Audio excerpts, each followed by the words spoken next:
come to me. மத்தேயு 11:28. எல்லோரும் என்னிடம் வாருங்கள். இது கிறிஸ்து வழங்கும் வாழ்வு தரும் நற்செய்தி. கிறிஸ்துவே உமக்கு புகழ். இயேசுவில் அன்பார்ந்த சகோதர சகோதரிகளே, அன்பார்ந்த பிள்ளைகளே, அன்பார்ந்த தொலைக்காட்சி விசுவாசிகளே,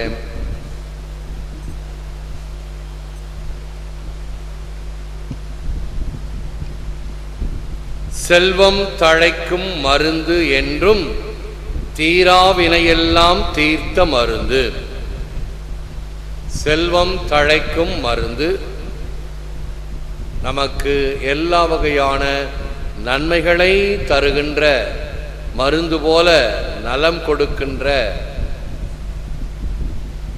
ஒரு அமுத சுரபியாக இருக்கக்கூடியது ஆண்டவருடைய அருள் ஆசீர். தீரா வினையெல்லாம் தீர்த்த மருந்து. எந்த வினையாக இருந்தாலும், அது செய்வினை, தீவினை அல்லது பல வகையான உடல் உபாயங்கள், வலிகள், வேதனைகள் எல்லாவற்றையும் தீர்க்கக்கூடியது ஆண்டவருடைய அருள். இதுதான் இந்த திருவிருந்து என்று சொல்கின்றோம். அது அருமருந்து, வானவர் வழங்கும் மருந்தே, திருவிருந்தே என்று நாம் நற்கருணையை போற்றி புகழ்கிறோம். அது வானவர் விருந்து, மன்னோருக்கும் வழிவளப்போருக்கும் உணவானதே. Someone may love you, but God loves you more. Someone may be your friend, but God is your best friend. Someone may hug you, but God envelops you.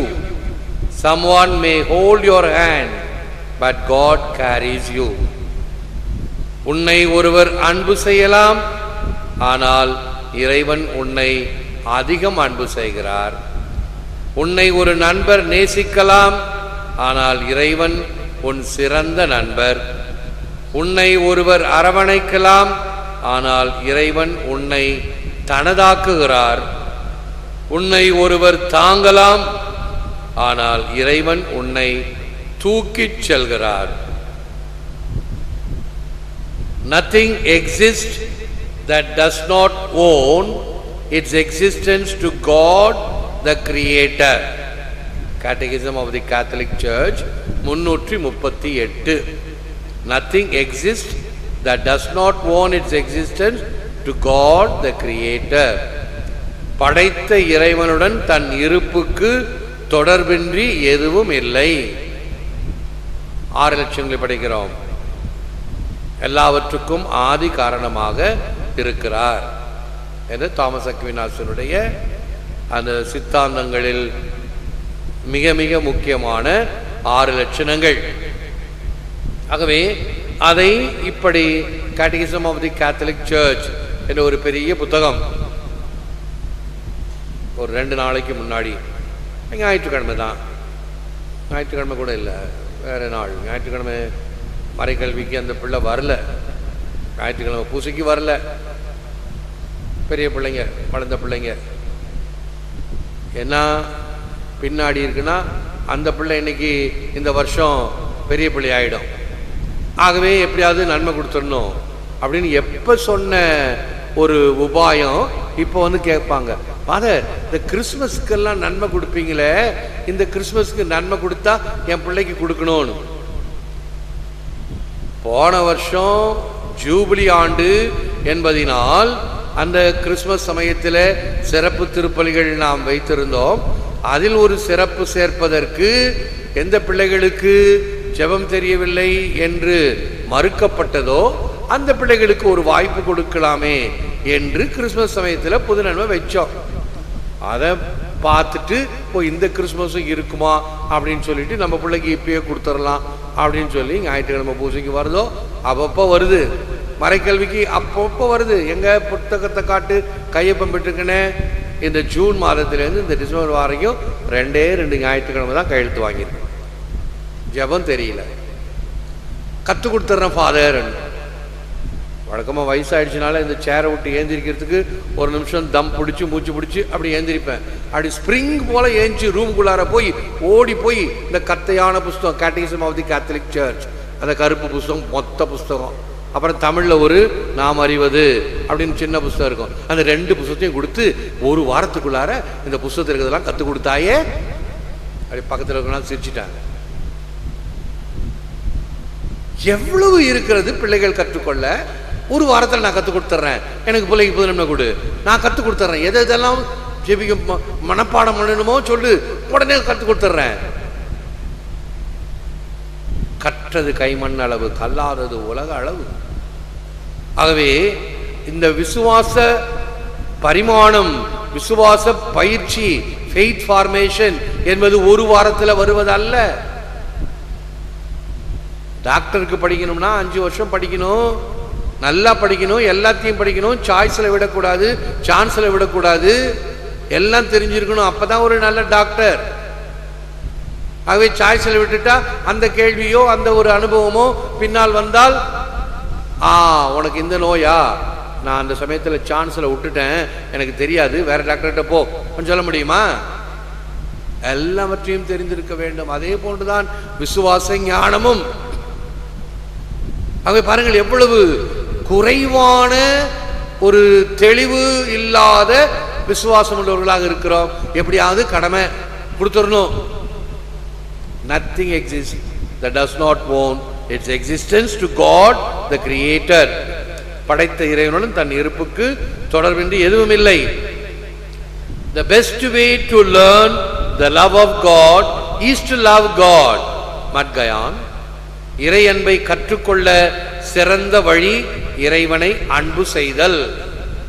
இறைவனை அன்பு செய்யும் பொழுது நாம் இறைவனை அன்பு செய்ய கற்றுக்கொள்கிறோம்.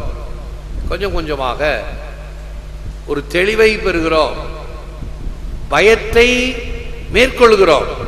இறை அச்சம் வேண்டும் இறைவனிடம் நெருங்கி செல்வதற்கு. ஆனால் இறை அச்சத்தோடு கூடிய அன்பு வேண்டும். Those who hope in the Lord will soar on wings like eagles. ஏசாயா 40:31. ஆண்டவர் மேல் நம்பிக்கை வைத்திருப்பவர்களே புதிய ஆற்றல் பெறுவர், கழுகுகள் போல் இறக்கை விரித்து உயரே செல்வர். ஆண்டவர் மீது நம்பிக்கை வைத்தவர்கள், அந்த நம்பிக்கை என்பது ஒரு தெம்பு, உற்சாகம், உத்வேகம் அனைத்தையும் கொடுப்பது. கோடையிலே இளைப்பாற்றி கொள்ளும் வகை கிடைத்த குளிர் தருவே. திருவருட்பாவுடைய செயல். கோடையிலே இளைப்பாற்றி கொள்ளும் வகை கிடைத்த குளிர் தருவே. அவன் எல்லாருக்கும் நிழல் பிடிக்கும், நிழல் வேணும், தேடுவோம். வண்டியை எடுத்துட்டு போய் எங்கேயாவது நிறுத்தணும், ஒரு 5 நிமிஷம் 10 நிமிஷம் ஆகும். ஆகவே அது வரைக்கும் அந்த சீட்டெல்லாம் சூடாமல் இருக்கணும். வரும்போது வண்டி குளிர்ந்த நிலையில் இருக்கணும், சூடாகக்கூடாது. தேடுவோம், கண்ணு தேடும், பக்கத்தில் எங்கேயாவது நிழல் இருக்குதா, மரம் இருக்குதா, அதுக்கு அடியில் போய் நிறுத்தி வைக்கிறோம் அல்லவா. அதே வேட்கை நாம் எங்கெங்கெல்லாம் இந்த நிழல் தரும் மரங்களை நடுவதற்கு சித்தமாக இருக்கிறோமா, அந்த எண்ணம், அந்த ஆர்வம் இருக்கிறதா, இந்த விருப்பம். இப்ப இந்த மழைக்கு முன்னாடி ஏறக்குறைய ஒரு 100-150 மரக்கன்றுகள் ஆங்காங்கு நட்டு வைத்திருக்கிறோம். வரட்டும். அந்த கோயிலுக்குள்ளார நுழைந்தவுடன் அப்படியே இந்த குளிர் தரும் நிலவாக இடம் இருக்க வேண்டும். எங்கேயும் வெயில் இல்லாமல் மக்கள் நிழலிலே இருக்க வேண்டும். அந்த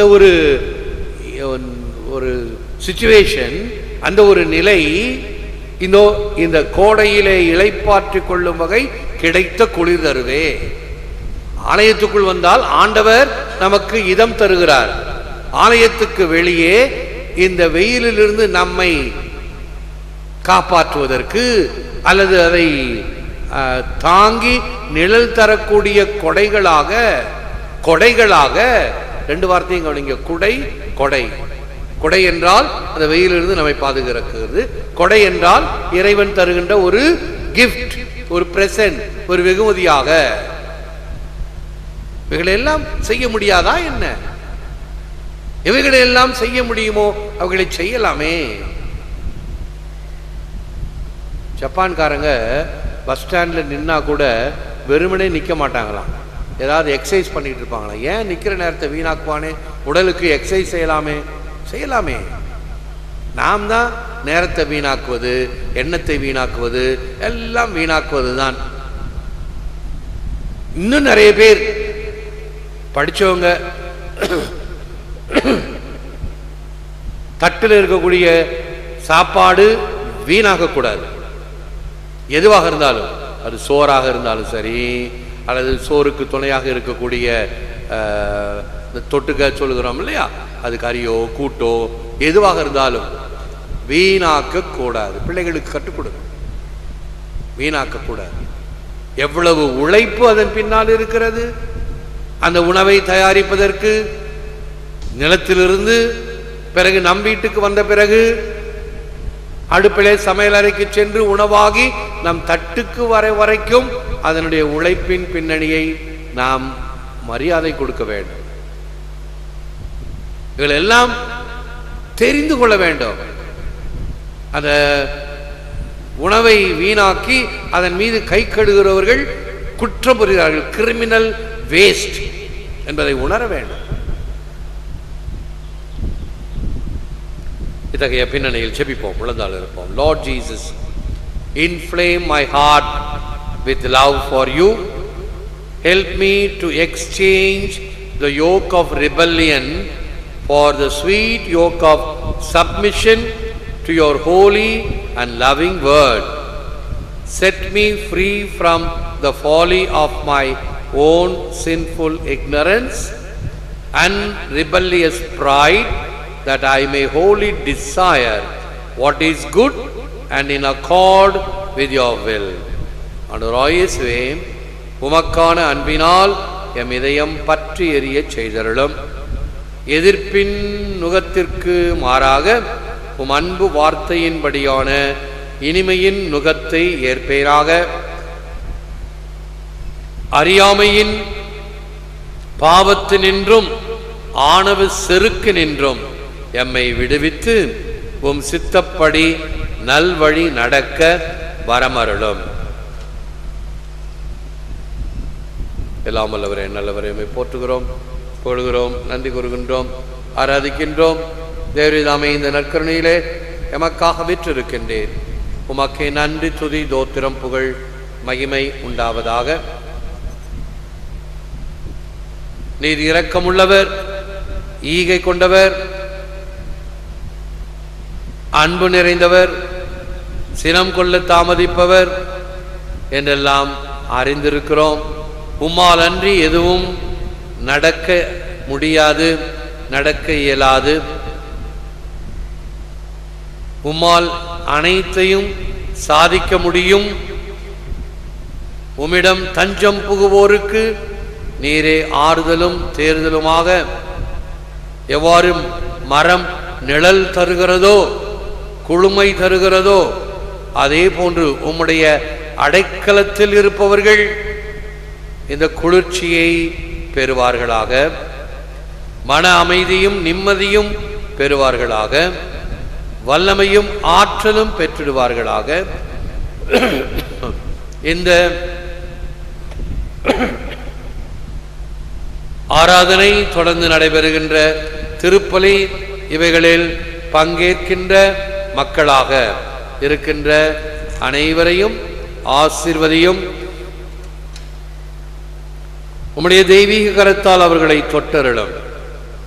முது பிரசன்னம், முது அருளாற்றல் ஊடுருவி பாய்ந்து செல்லும் உம்முடைய நற்கருணை கதிர்கள் எங்கெல்லாம் தீமை, தீங்கு, தீவினை, சாத்தானின் ஆதிக்கம், பில்லி சுனியம், இவ்வாறு இருக்கின்ற தீமைகள், தீவினை அனைத்தையும் நீர் போக்குவீராக. காயப்பட்ட இதயங்களுக்கு களிப்பூட்டும் தைலமாக நீர் இருப்பீராக, அருமருந்தாக விளங்குவீராக. யாருக்கெல்லாம் உம்முடைய அருள் ஆசீர் அவசரமாக தேவைப்படுகிறதோ அவர்களை ஆசீர்வதியும், தொட்டு குணப்படுத்திடலும். அருகில் வெகு தொலைவில், உள்நாட்டில் வெளிநாட்டில் என்று செபித்துக் கொண்டிருக்கிற மக்கள் விடியற் காலையிலேயே கண் விழித்து இந்த நிகழ்ச்சியை நேரடியாக பார்க்க வேண்டும், செபிக்க வேண்டும் என்று விசுவாச துடிப்புடன் இதில் பங்கேற்று கொண்டிருக்கிற மக்களை ஆசீர்வதியும். இதன் வழியாக உம்முடைய அருள் ஆசீர், உலக நடப்புகள், செய்திகள் இவைகளை ஒன்றிணைத்து இன்றைய நாட்டு நடப்பு எங்களுக்கு தருகின்ற செய்தியாக நாங்கள் உணர்கிறோம். நடப்பவைகளை எல்லாம் உம்முடைய திருப்பாதத்தில் சமர்ப்பிக்கின்றோம். நல்லவைகளாக அவைகள் மாறட்டும், தீமைகளாக இருப்பின் அவைகள் ஒளியட்டும். அதற்குரிய கண்டுகொள்ளுகின்ற மனதையும் இனம் கண்டுகொள்கின்ற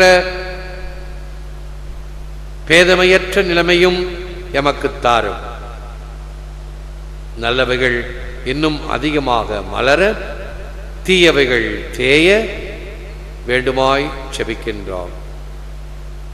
ஏற்று வரமருளும் இறைவா, காக்கும் கரங்களினால் ஆமென். ஆமென்.